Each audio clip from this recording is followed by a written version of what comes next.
পায়ে হাত রাইখা বলি, রে বাবা, জীবনে তো রাতের বেলা মোবাইলে জিনা কম করলা না, আর কত রাত জিনা করলে তোমার আশা পূরণ হবে, তারপরে তওবা করবা। ও আমার কলিজার যুবক বাবারা, মনে চাইছে পার্কে পার্কে দৌড়াবা, দৌড়াইছো, এখন কি তওবা করবা না? জীবনে কত মেয়ের জীবনের উপরে হামলা করেছো, আরো কত জীবন তুমি ওই পথে চলার পরে আশা পূরণ হবে, তারপরে তুমি তওবা করবা। এখনো দুটো পায়ে হাত রেখে বলি, ফিরিয়া যাও। ভয় লাগে কোন দিন জানো, 2004-এর মতো ইন্দোনেশিয়ার সুনামি শুরু হয়ে যায়। কক্সেস বাজারের সাগর কোন সময় যেন গরম হয়ে যায়। ওরে ইন্দোনেশিয়ায় এই পরিমাণ গুনাহ চলতেছিল সমুদ্রের পারে। 2004-এর ইতিহাস পড়ো, ওই সব বাড়ি গাড়ি ধ্বংস হয়ে গেল। এখনো তাকাইয়া দেখ, ওই আমেরিকার বলিউড আর হলিউডের গোষ্ঠী যেখানে থাকে, এই আগুন নিভছে, এই ফেসবুকের গোলামেরা নিভছে। আল্লাহ দেখাইতেছে যে আমেরিকার আঙ্গুলের ইশারায় গোটা দুনিয়া চলে। আজকে আল্লাহ পাক ওদের মাথার উপরে আগুন লাগায় দিছে। ওর 14 গোষ্ঠীর ক্ষমতা নাই ওই আগুনকে নিয়ন্ত্রণ করবে। ও আল্লাহর বান্দারা, আমার তো ভয় লাগে, আল্লাহর কসম করে বলি, আমি দিল থেকে বলি, কক্সেস বাজারে যখনই ঢুকি আমার ভয়, আল্লাহ যদি একটু ইশারা দিয়ে দেয় সমুদ্র গরম হয়ে যা, ঘুমের মধ্যে দেখবি কক্সবাজার জেলা সুদ্ধা সাগরের তলে চলে যাবে। শরীয়তপুরের নড়িয়া থানার মানুষ ঘুমায় রইছে, ওই নদী আইসা বাড়ি সুদ্ধা পানির তলে, মানুষ ছিল ঘুমের ভেতরে, সব চলে গেল। গ্রামকে গ্রাম পানির নিচে চলে গেল। ও যুবক, ও বৃদ্ধ বাবাজি, ও পর্দার আড়ালের মা, একটা ঘরের মধ্যে 4টা-5টা রুম। এক রুমে ছেলে ঘুমায়, আর এক রুমে মাইয়া ঘুমায়, আর এক রুমে বাপ মা ঘুমায়। প্রত্যেকটা রুমে রুমে মোবাইলের জেনা চলে। মাইয়াও মোবাইল দিয়া জেনা, সারা রাত কবিরা গুনাহ দেখে। ছেলেটাও তার রুমের মধ্যে কবিরা গুনাহ দেখে মোবাইল দিয়া। ওদিকে তার মা বাবাও মোবাইল চালায়। মনে হয় যেন এত গুনাহ চলতেছে ঘরে ঘরে, ঘুমের মধ্যে ঠাডা পড়বে। ঘুম থেকে উঠা দেখবে তার চেহারাটা বানর হয়ে গেছে। এই গজব কেন আসে না? মুহাম্মদের উম্মত হওয়ার কারণে আসে না। চিনলি না রে বাবা সেই রহমতের নবী আমার? বাদশা হারুন রশিদ কাঁদে আর কয়, ভালো আমি চাইলেই জিনা করতে পারতাম, কিন্তু আমি আল্লাহর আযাবের ভয়, একবার আর দুইবার না বহুবার আমি এই সুযোগ পাইয়াও গুনাহ করি নাই। 9 বছরের বালক ডাক দিয়া কয়, আমি চ্যালেঞ্জ দিয়া গেলাম, আপনি বিনা হিসাবে জান্নাতি। ওলামায়ে কেরাম সব দাঁড়ায় গেল। এই বালক, আমরা সব আলেম ওলামারা এই সিদ্ধান্ত দিতে পারি নাই কে জান্নাতি কে জাহান্নামী। 9 বছরের বালক, তুমি কেমনে বলেছো বাদশা হারুন রশিদ জান্নাতি? 9 বছরের বালক ডাক দিয়া কয়, থামো, আমি দলিল দিব, কোরআন শরীফ থেকে নাও, কোরআনের দলিল নাও। আল্লাহ কোরআনে ওয়াদা করেছেন, ওয়া আম্মা মান খাফা মাকামা রাব্বিহি ওয়া নাহান নাফসা আনিল হাওয়া ফাইন্নাল জান্নাতা হিয়াল মাওয়া। যারা আল্লাহর আদালতে হিসাবের ভয়ে গুনাহ থেকে নিজেকে বাঁচাইয়া রাখবে, আল্লাহ ওয়াদা করেন নিশ্চয়ই আমি তাকে জান্নাত দিব বিনা হিসাবে। আলেমরা চুপ হয়ে গেল।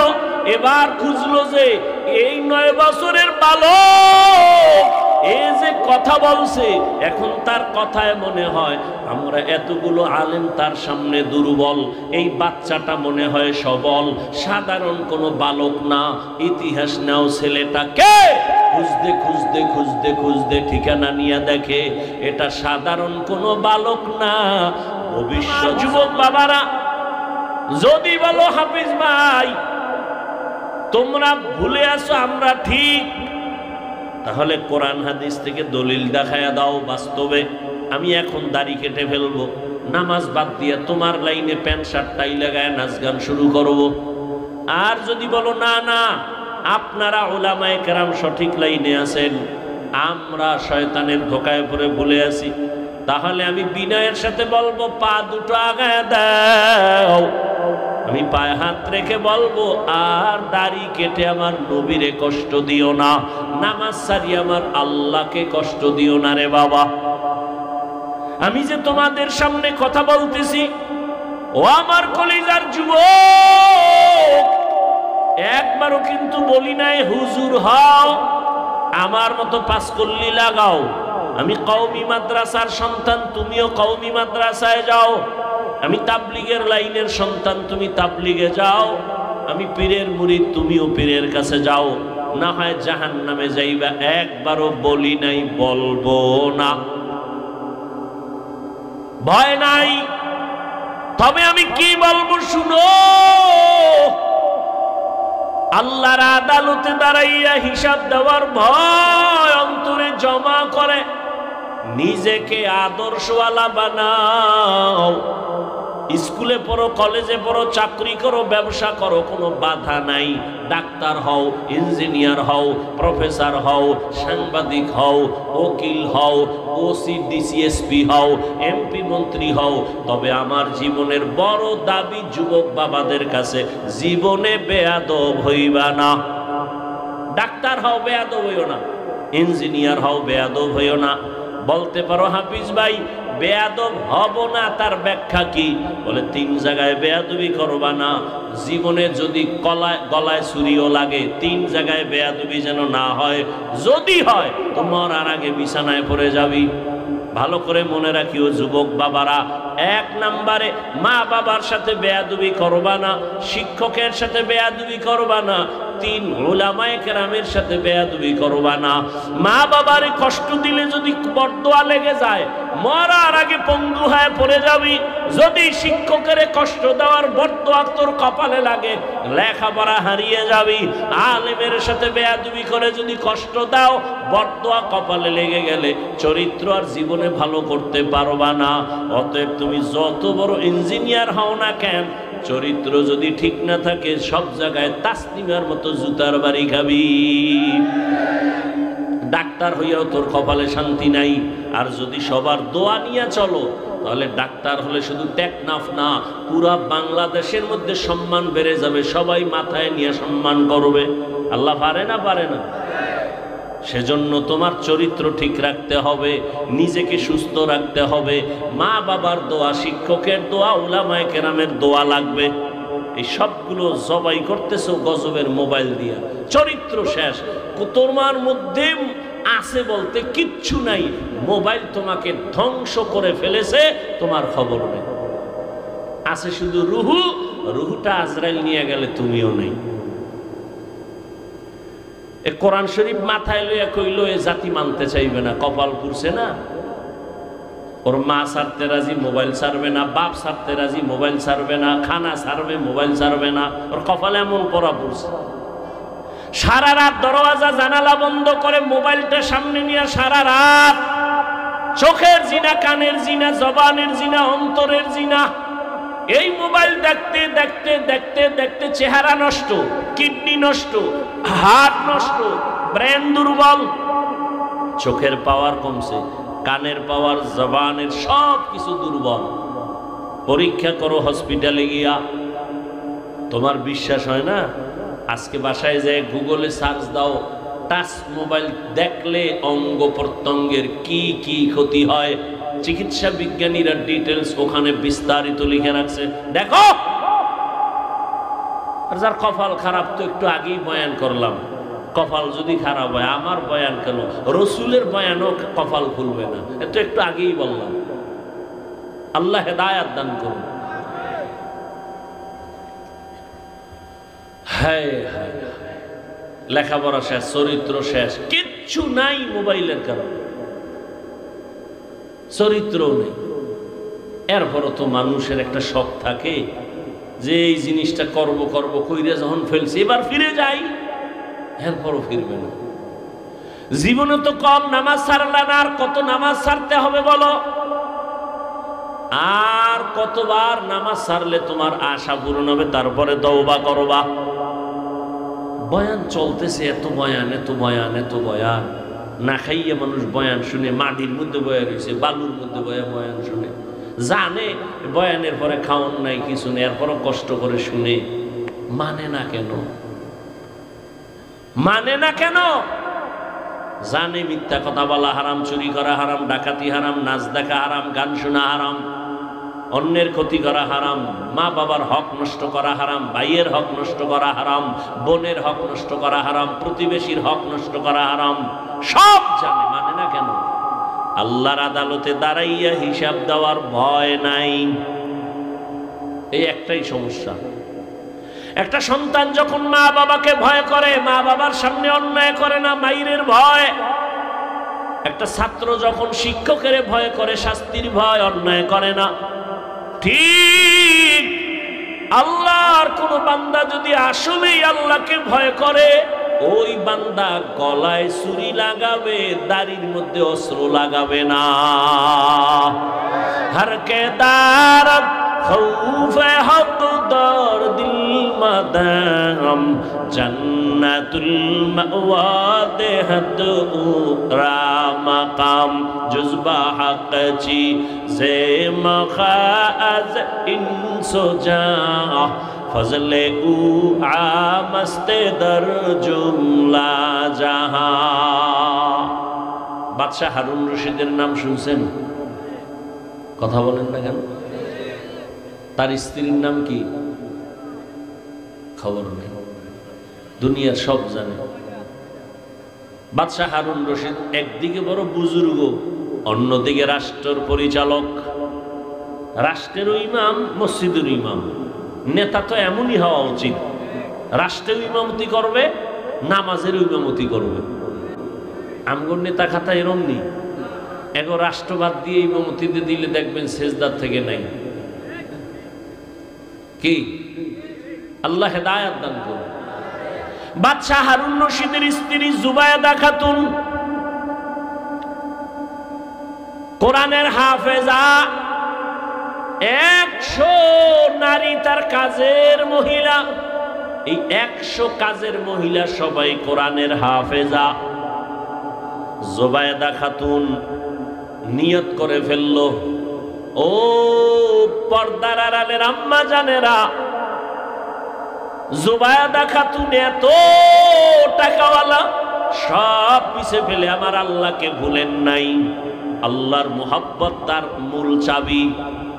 জুবায়দা খাতুন সিদ্ধান্ত নিল, আমার পুরা বাড়ির মধ্যে 24 ঘন্টা যেন কোরআনের তেলাওয়াতের আওয়াজ হয়। 100 মহিলা কোরআনে হাফেজা ভাগ করে দিল, তুমি আধা ঘন্টা কোরআন পড়ো, এরপরে কাজে নামো। তুমি 20 মিনিট কোরআন পড়ো, তারপরে কাজে নামবা। এরপরে আর এক মহিলা, তুমি 20 মিনিট কোরআন পড়ো, তারপরে কাজে নামো। এমন ভাবে শিডিউল করে দিছে, 24টা ঘন্টা জুবায়দা খাতুনের বাড়ি শুধু তেলাওয়াতের আওয়াজ।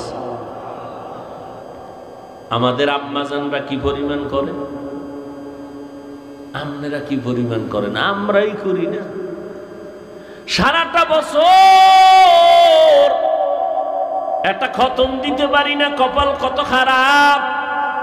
অনেক কপাল পোড়ার ঘরে কোরআন শরীফ আছে, বছর বছর হয়ে গেল, জীবনে কইলাও দেখে নাই ভেতরটা কেমন। ওদিকে আর এক দল আল্লাহর বান্দারা কাটা খায় লবণের ছিটা দিয়া কয়, কোরআনের অর্থ না যাই না পড়লে লাভ নাই। এমনিই তো নাচনেওয়ালা বুড়ি, আরো যদি পায় ঢোলের বাড়ি। এমনিই কোরআন পড়ে না, এখন সুযোগ আর একটা পাইছে, অর্থ না যাই না পড়লে লাভ নাই, ঘর থেকে কোরআন নামা, তাড়াতাড়ি দূরে সরা, এটি পারি নাই, বরদোয়া নিয়ে লাভ নাই, নামা ঘর থেকে। কি উপকারটা করছে? এই জন্য বললাম, ও টেকনাফের মুসলমান, ইসলামের ক্ষতি ইহুদি, খ্রিস্টান, হিন্দু, বৌদ্ধ কি করেছে? ইসলামের ক্ষতি আমার দেশে ইসলামওয়ালারা বেশি করেছে। প্রত্যেকটা পদে পদে ইসলামের ক্ষতি। হিন্দু করেনি, ইহুদি করেনি, খ্রিস্টান করেনি, বৌদ্ধরা করেনি, নামদারি মুসলমান মুনাফিকেরা করেছে, এখনো করতেছে। আমি আপনাদের পাও ধরে ধরে ধরে ধরে বুঝায় বুঝায় বয়ান করি, বেশি বেশি আমল করবেন। আর একদল আল্লাহর বান্দারা কয় বেশি আমল লাগে না। কই যাবেন আপনারা কোন? তো আমি আপনাদের পায়ে ধরে বলি আমল করেন। দুনিয়াতে যারা লাভবান হয়েছে শুধু মূল ডিউটি করে লাভবান হয় নাই, সবাই ওভার ডিউটি করে লাভবান হয়েছে। কি ডিউটি? Over duty. ঠিক আখিরাতের লাইনে যারা দামি হবে, মূল ডিউটি করে দামি হবে না, ওভার ডিউটি করার কারণে দামি হয়ে যাবে। 5 বেলার নামাজ পড়া মূল ডিউটি ফরজ, ইশরাক আওয়াবিন চাষ তাহাজ্জুদের নামাজ ওভার ডিউটি নফল। ফরজই পড়ে না, নফল দিয়ে কি করবে? শুনে রাখেন, বলে গেলাম। আপনারা না বেশি বেশি হাদিস কন, আমি হাদিস বলে যাই, লিখে রাখেন। কিয়ামতের ময়দানে ফরজ আমলের ত্রুটি পূরণ হবে নফলের আমল দিয়া। আপনি নফলই নাই তো কেমনে পূরণ করবেন ফরজের ঘাটতি? কোন ধান্দায় পড়ে আছেন আল্লাহই ভালো জানেন। রাসূলের স্পষ্ট হাদিস, দুনিয়াতে ফরজ আমল যা করি ত্রুটি যুক্ত, এগুলোর ঘাটতি পূরণ করতে লাগবে নফল আমল। নফলের খবর নাই। আল্লাহ হেদায়েত দান করুন। আপনি বলেন আমল লাগে না, আর আমি চ্যালেঞ্জ দিয়ে বয়ান করি সারা দেশে, আল্লাহ মানুষ বানাইছে নই আমল করার জন্য। আর আপনি কানে হেডফোন লাগায়া বয়ান শুনেন, হেডফোন লাগায়া লেকচার শুনেন, আমল লাগে না। আর আমি পাও ধরে সারা দেশে বয়ান করি, আল্লাহ মানুষ বানাইছেনি আমলের পরীক্ষার জন্য। শুনেন আয়াত, আল্লাযী খালাকাল মাউতা ওয়াল হায়াতা লিয়াবলুয়াকুম আইয়ুকুম আহসানু আমালা। আল্লাহ মানুষ বানাবার একমাত্র কারণ আল্লাহ পাক পরীক্ষা করে যাচাই করে দেখবে কারা উত্তম আমল করে। ফরজ আমলের ত্রুটিগুলো মুক্ত হবে নফল আমলের দ্বারা। রহমতের নবী আমার সারা রাত, আজকেও গাড়িতে বৈশা বৈশা রাসূলের হাদিস দেখলাম, তাহাজ্জুদের ফজিলতের হাদিস দেখলাম। রহমতের নবীর ফরজ নামাজের থেকে সব থেকে লাগাতার একটা আমল ছিল তাহাজ্জুদের আমল। এটা দেখতে দেখতে পাইলাম যদি নবী কোনো অসুস্থতার কারণে রাত্রে তাহাজ্জুদ পড়তে পারতেন না, জোহরের নামাজের আগে তাহাজ্জুদ পড়ে ফেলতেন, তাহাজ্জুদের কাজা করে ফেলতেন। আর আপনারে কে ধান্দায় ফালায় খায় আমল লাগে না? আল্লাহ হেদায়েত দান করুন। এত ফিতনা ধর্ম নিয়া, ইসলাম নিয়া এই বাংলাদেশে যা ভাষা নাই বলা। নিজের কপালও পুড়ছে, অন্যের কপাল পরাবার ফিকিরে নামছে। বাদশা হারুন রশিদ তিনি একদিন রাস্তার রাজপ্রাসাদে অনেক বড় বড় আলেমরে দাওয়াত দিলেন। বলবো ওলামায়ে কেরামের কাফেলা চলে আসলেন হারুন রশিদের রাজপ্রাসাদে, সুন্দর মেহমানের আপ্যায়নের ব্যবস্থা করলেন। ওলামায়ে কেরাম আপ্যায়িত হলেন, সব খাইয়ে লইয়া রাজপ্রাসাদে বসছেন। বাদশাহ হারুন রশিদ শুধু রাষ্ট্রের নেতা না, আল্লাহর প্রিয় একজন বুজুর্গ বান্দা। তো আলেম বুঝি গায়ে, এই হুজুরেরা কেমন খাইলেন? আলহামদুলিল্লাহ। মেহমানদারি ঠিকঠাক হয়েছে? বলে আলহামদুলিল্লাহ। তো আপনাদের ডাকছি, জিগাইবেন না কেন ডাকছি? জি বাদশাহ মহারাজ কেন ডাকছেন? কয় বেশি আমার একটা জিনিস জানার জন্য ডাকছি। কি? আমাকে আপনারা সমস্ত আলেমরা বলবেন, আজকে আমাকে ফতোয়া দিয়া যাবেন। আমি বাদশাহ হারুন রশিদ, আপনারা চিনেন তো? কাহা চিনি। আমাকে বলেন আমি জান্নাতি নাকি আমি জাহান্নামী, বাস এটার ফতোয়া দিয়া যাবেন, আর কিছু না। সব উলামায়ে কেরামে এক আওয়াজ দিলেন, কে জান্নাতি কে জাহান্নামী দুনিয়ার কোন আলেমের বলার ক্ষমতা নাই। হ্যাঁ, এতটুকু বলা যাবে আপনি ভালো কাজ করেন তো জান্নাতের পথে আছেন, জান্নাতি বলা যাবে না। আপনি অন্যায় করেন বলা যাবে জাহান্নামের পথে আছেন, কিন্তু জাহান্নামী বলা যাবে না। বাদশাহ হারুন রশিদ মজাক করে, কথা আপনাকে খাওয়াই হইল কি, যেই পরিমাণ খাওয়াইলাম একটা লাইন তো কইরে দিবেন, জান্নাতিও বলতে পারবেন না, জাহান্নামীও বলতে পারবেন না, তা আমি আপনাকে খাওয়াইয়া লাভ হইল কি? দুঃখ, সমাধান পেলাম না, বিদায় দিবেন ভাব। ঠিক এমন সময় উলামায়ে কেরামের মজলিসে একেবারে পেছন থেকে 9 বছরের একটা বালক দাঁড়ায় গেল। বালক দাঁড়ায় বলে, বাদশাহ বেয়াদবি যদি ক্ষমা করে দেন আপনার প্রশ্নের জবাবটা আমি দিব। যেই তাহলে বিড়ি টানো, সুবহানাল্লাহ আইবে কেমনে?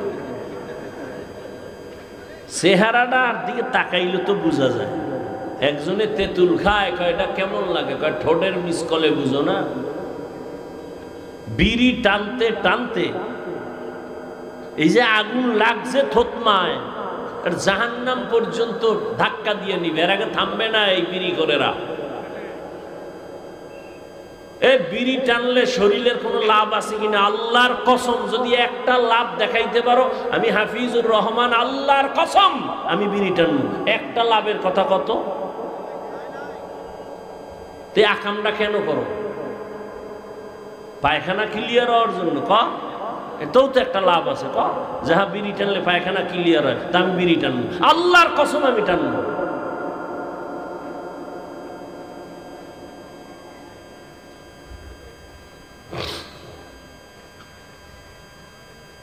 সুবহানাল্লাহ। না সারাদিন গালি, জবানে গীবত শেখায়া, এই জবানে নেক আমল আসবে কিভাবে, নেক আওয়াজ আসবে কিভাবে? 9 বছরের বালক দাঁড়ায় বলে, বাদশাহ যদি অনুমতি দেন আমি আপনার প্রশ্নের জবাব দিব। বাদশাহ হারুন রশিদ খুশি হয়ে কয়, দেও। দেও কইলে হইব না, সিস্টেম অনুযায়ী সামনে নিয়ে আসেন। উজিরে আজম তাড়াতাড়ি বাচ্চাটাকে সামনে আনো। 9 বছরের বালক দাঁড়ায় কয়, বাদশাহ প্রশ্নটা আবার করেন। প্রশ্ন হলো, আমি হারুন রশিদ জান্নাতি না জাহান্নামী? বাচ্চা 9 বছরের বালক কয়, জবাব দেওয়ার আগে আমার কথা আছে। বলো কি? কয়, যে প্রশ্ন করে সে বড় না যে জবাব দেয় সে বড়? বাদশাহ হারুন রশিদ কয়, জবাব দেনেওয়ালা তো খানিকটা বড়। বেয়াদবি মাফ কইরা আমারে সিংহাসনে বসায় আপনি নিচে আসেন। বাদশাহ হারুন রশিদ তো বেয়াদব না, দুনিয়াদার সম্রাট না, সে তো আখিরাত মুখী একজন বাদশাহ। যখনই বলছে ওজিরে আজম রে কয়, তাড়াতাড়ি বাচ্চাটাকে সিংহাসনে আনো, নিচে বিছানা দাও, আমি নিচে বসবো। 9 বছরের বালকের সিংহাসনে বসাইয়া বাদশাহ হারুন রশিদ নিচে গিয়া বসলেন। এবার বাচ্চা 9 বছরের বালক সিংহাসনে বইয়াই ডাক দিয়া কয়, রে বাদশাহ বেয়াদবি মাফ করবেন। প্রথম আমি আপনাকে বলবো, কোরআনের ইলম থাকলে তো সম্মান এমনই হয়। বুঝেননি কিছু? 9 বছরের বালক প্রথম ইনজেকশন দিয়ে দিল। কোরআনের ইলম থাকলে তো সম্মান এমনই হয়। এত বড় নামি দামি বাদশাহ নিচে বসিয়া 9 বছরের বালকের সিংহাসনে বসাইছে। চেহারায় বসে নাই, আল্লাহর দেওয়া ইলমের বরকতে এখানে বসা হয়েছে। ইলমেরা এজাজু করদান বেহিসাব, খলকেরা দাদান জওয়াবে বাসওয়াব, হক না দারত দোস্তে খলকা জারেনা, নিস্তে ই খসলত একে দিনদারেরা। সম্মান কে দেয়? আল্লাহর দেওয়া সম্মান কত দামি জানো? চেয়ারম্যানের চেয়ারের মেয়াদ শেষ, এমপির মেয়াদ শেষ, মন্ত্রীর মেয়াদ শেষ, কিন্তু কোরআনওয়ালাদের চেয়ারের কোনো মেয়াদই নাই। আমাকে মেয়াদ কত? 5 বছর, 20 বছর, মেয়াদই নেই। আর শেষ কিসের? টাকা দিয়া সম্মান যদি কিনো, প্রথমে ফুলের মালা, ফাইনালে জুতার মালা। আর আমার আল্লাহ যদি সম্মান দেয়, দুনিয়ায় বাদশাহ, পরকালেও বাদশাহ। यहाँ हम सब मुसाफिर दिल ना लगा,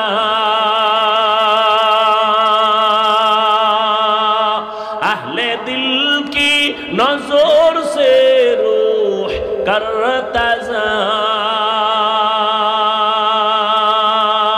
यहाँ हम सब मुसाफिर दिल ना लगा, अहले दिल की नजर से रूह करता जा,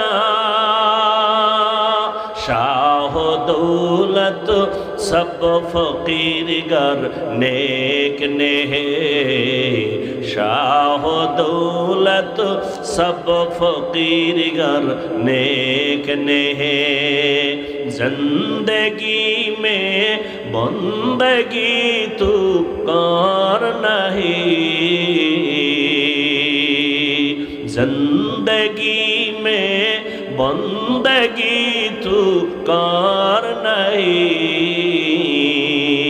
जिंदगी में बंदगी शर्मिंदा है, जिंदगी में बंदगी शर्मिंदा है, जिंदगी में बंदगी कुन बंदगी, बंदगी बे जिंदगी शर्मिंदगी।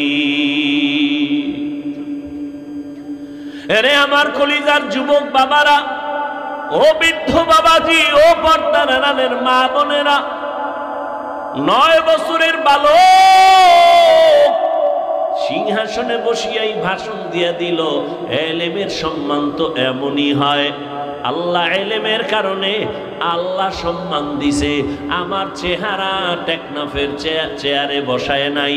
যত সম্মান আমার আল্লাহর দেওয়া, আর কারো দেওয়া না। সম্মান দিছে কে? আল্লাহ সম্মান দিছেন।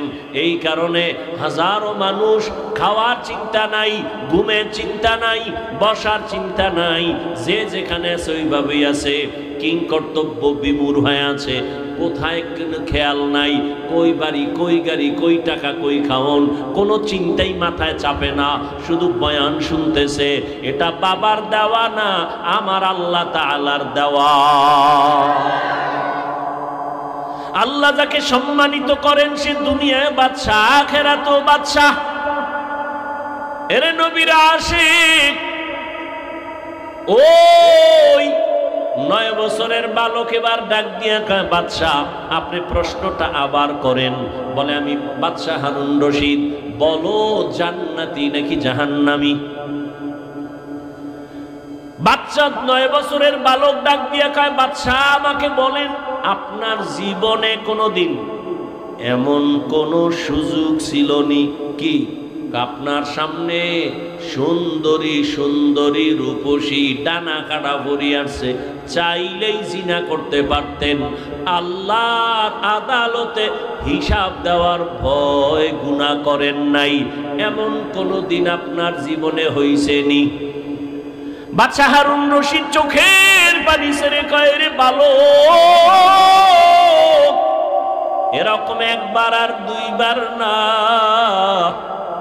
আমার সামনে বহু সুন্দরী মেয়ে দাঁড়ায় গেছে, আমি চাইলেই জিনা করতে পারতাম, কিন্তু আল্লাহর আযাবের ভয়, আল্লাহর আদালতে দাঁড়াইয়া হিসাব দেওয়ার ভয়, আমি চোখ দিয়ে দিয়া তাকাই নাই, আল্লাহর ভয় আমি স্পর্শ করি নাই, চোখের গুনাহ, হাতের জিনা করি নাই, চোখের জিনা করি নাই।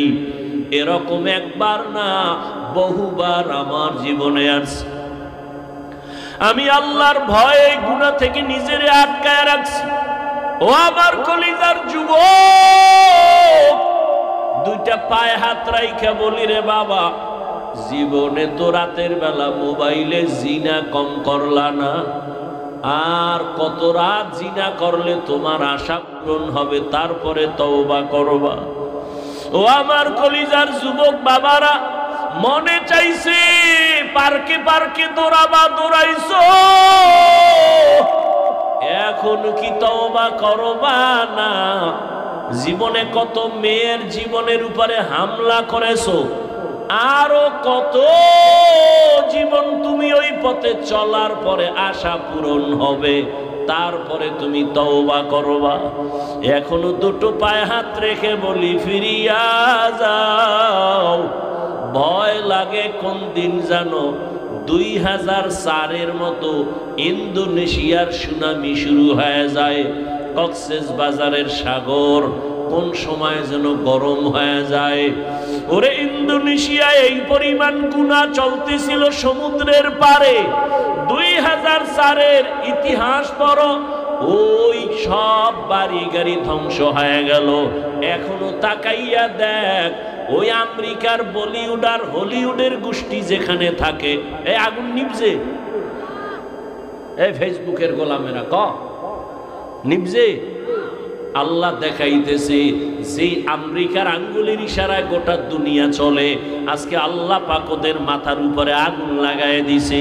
ওর 14 গোষ্ঠীর ক্ষমতা নাই ওই আগুনকে নিয়ন্ত্রণ করবে।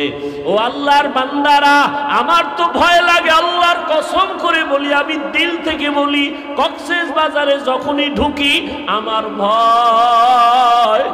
আল্লাহ যদি একটু ইশারা দিয়ে দেয়, এই সমুদ্র গরম হয়ে যা, ঘুমের মধ্যে দেখবি কক্সবাজার জেলা সুদ্ধা সাগরের তলে চলে যাবে।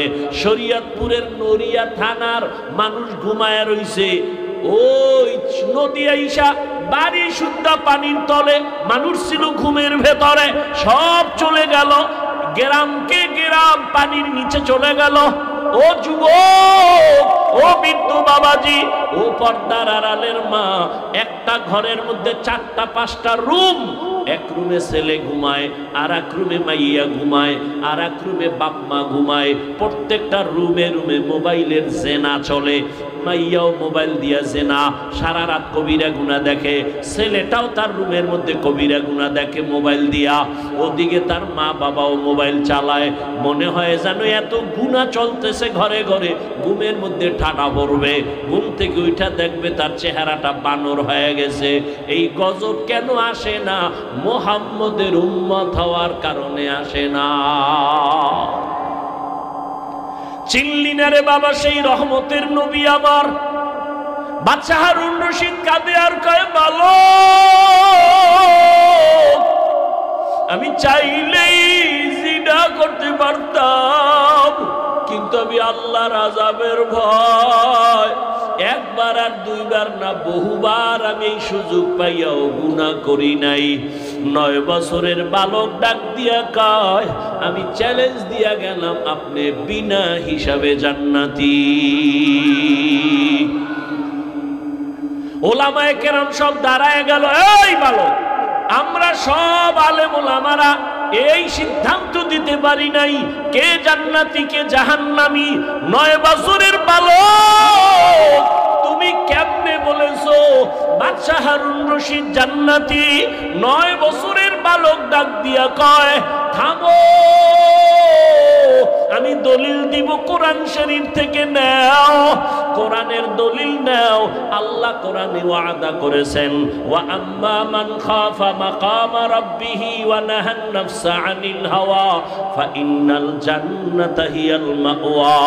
যারা আল্লাহর আদালতে হিসাবের ভয়ে গুনাহ থেকে নিজেকে বাঁচাইয়া রাখবে, আল্লাহ ওয়াদা করেন নিশ্চয়ই আমি তাকে জান্নাত দিব বিনা হিসাবে।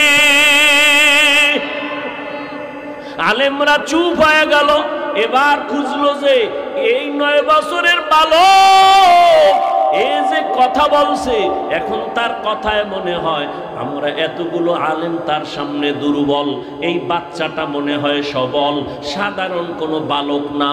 ইতিহাস নাও ছেলেটাকে খুঁজতে খুঁজতে খুঁজতে খুঁজতে ঠিকানা নিয়ে দেখে এটা সাধারণ কোনো বালক না, ভবিষ্যৎ জমানার ইমাম হবে ইমাম শাফিঈ রহমাতুল্লাহ আলাইহি। ও আমার পর্দার আড়ালের মা বোনেরা, ও আমার যুবক বাবারা, পাও দুইটা ধরিয়া বলি আর কত নামাজ ছাইরা মাওলার থেকে দূরে যাইবা? কোন দিন মরণ হবে জানা নাই। ইদানিং কালে যত লাশ দেখি সব যুবক আর সুস্থ মানুষ। গাড়ির নিচে যুবকের লাশ, পানির নিচে যুবকের লাশ, করোনার ভেতরে যুবকের লাশ, ছাত্র জনতার আন্দোলনে যুবকের লাশ, ঘুমের বিছানায় লাশ পড়ে আছে যুবকের। কয়দিন আর বাহাদুরি করবা? আমি আবারও বলছি, তুমি মাদ্রাসায় যাও আমি বলি নাই, পাঁচকল্লি লাগাও বলি নাই, তাবলিগে যাও বলি নাই, কওমি মাদ্রাসায় যাও বলি নাই। আমি বলছি তুমি স্কুলে পড়ো, আলহামদুলিল্লাহ দোয়া করে গেলাম। তুমি কলেজে পড়ো, পড়ো, চাকরি করো, ব্যবসা করো, তুমি ইঞ্জিনিয়ার হও, ব্যবসায়ী হও, চাকরিজীবী হও, ডাক্তার হও, দাবি আমার একটা, বেয়াদব হইবা না। মা বাবারে কষ্ট দিয়া বরদোয়া নিও না, কপাল পড়ে যাবে। শিক্ষকের সাথে বেয়াদবি করে কষ্ট দিয়া বরদোয়া নিও না, জীবন নষ্ট হয়ে যাবে। বহু শিক্ষিত ছেলেদের দেখি রাস্তায় ল্যাংটা ঘুরে পাগল হইয়া ইংলিশে কথা কয়, আরবিতে কথা কয়। পাগল আবার ইংলিশ কয় কেন?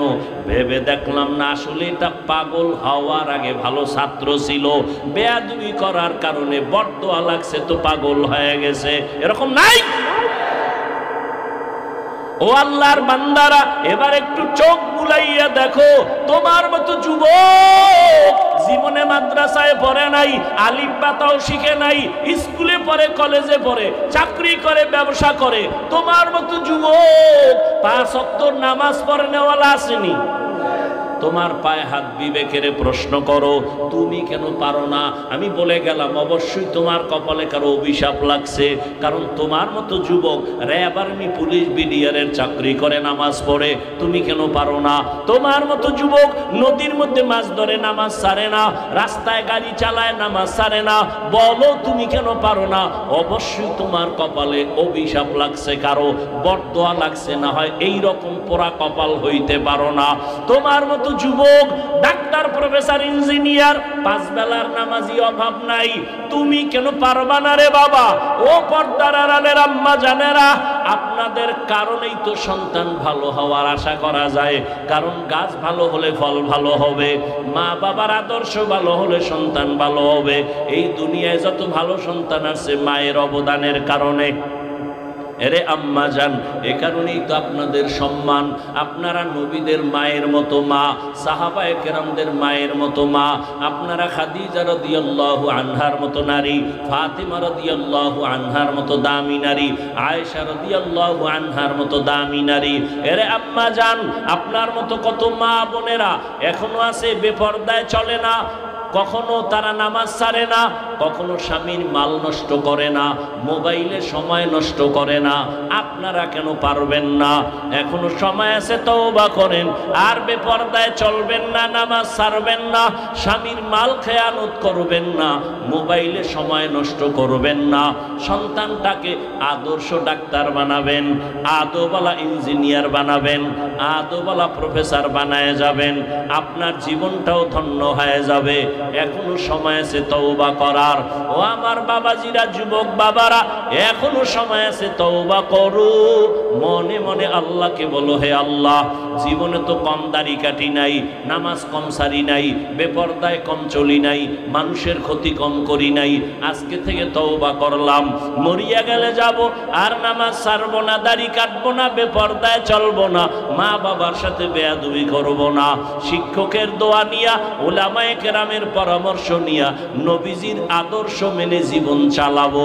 তওবা করার মতো যদি নিয়ত হয়, মুনাফিকি যদি না থাকে, খাঁটি তওবার নিয়ত যাদের আছে, দুটো হাত আমার আল্লাহকে দেখায় দাও। আয় আল্লাহ, হাতগুলো কবুল করে নেন, তওবা কবুল করে নেন, তওবার উপরে মজবুত হইয়া চলার মতো তৌফিক দান করেন, আমিন। আলহামদুলিল্লাহি রাব্বিল আলামিন, ওয়াসসালাতু ওয়াসসালামু আলা সাইয়্যিদিল আমবিয়াই ওয়াল মুরসালিন ওয়া আলা আলিহি ওয়া আসহাবিহি আজমাইন। ইয়া আরহামার রাহিমিন, ইয়া আরহামার রাহিমিন, ইয়া আরহামার রাহিমিন, রব্বিরহামহুমা কামা রব্বায়ানি সগীরা। اللهم إنك عفو كريم تحب العفو فاعف عنا. اللهم إنا نسألك رضاك والجنة ونعوذ بك من سخطك والنار. উদয়ার মালিক, কুদরতের নজর দিয়ে দেখেন, উলামায়ে কেরাম, মুরব্বী, হাজী সাহেব, ব্যবসায়ী, চাকরিজীবীরা হাত তুলেছেন। আয় আল্লাহ, কত যুবক, কত ছাত্র ভাই, পর্দার আড়ালে মা বোনেরা, আয় আল্লাহ আমরা